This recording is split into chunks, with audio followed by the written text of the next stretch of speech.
মার্কিন president Donald ট্রাম্পের মধ্যস্থতায় গাজায় যুদ্ধবিরতি চলছে। গেল শুক্রবার থেকে কার্যকর হওয়া এই চুক্তির শর্ত অনুযায়ী ইসরায়েলি সেনারা গাজার বিভিন্ন অংশ থেকে সরতেও শুরু করেছেন। পাশাপাশি হামাসও ২০ জন জীবিত ইসরায়েলি জিম্মিকে ইতোমধ্যেই মুক্তি দিয়েছে।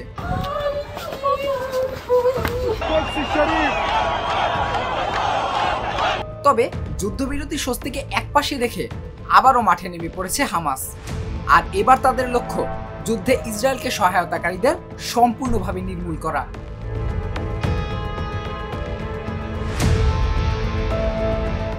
মঙ্গলবার গাজার বিধ্বস্ত শহরগুলোর উপর নিজেদের নিয়ন্ত্রণ আরও কঠোর করতে অভিযানে নামে হামাস।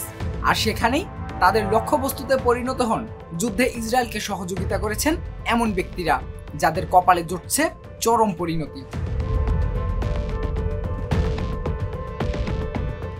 সম্প্রতি হামাস তাদের আনুষ্ঠানিক চ্যানেলে একটি ভিডিও প্রকাশ করে।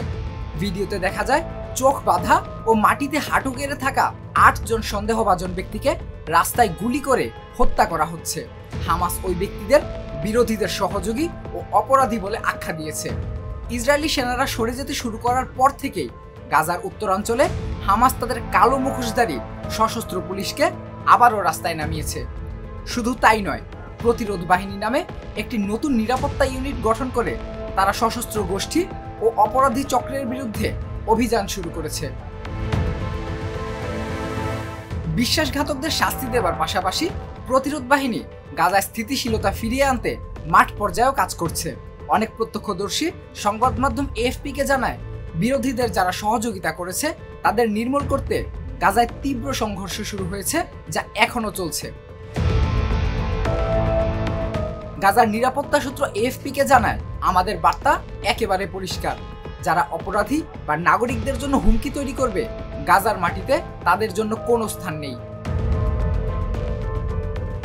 এখন প্রশ্ন হলো, যুদ্ধবিরতি কি সত্যি গাজায় শান্তি ফেরাতে পারবে, নাকি হামাসের এই শুদ্ধি অভিযান গাজাকে আরো বড় সংঘাতের দিকে ঠেলে দেবে? আপাতত সেই উত্তরেরই অপেক্ষায় পুরো বিশ্ব। নীল দাস, জাগো নিউজ।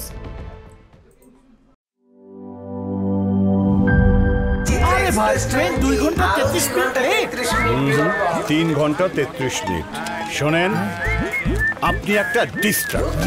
আরো 4 ঘন্টা 33 মিনিট হবে। আরো 4 ঘন্টা, এটা কোনো কথা? সময়টা দৌড়াবে। প্রাণ ডাল, মুঠোই মুঠোই সময় পার।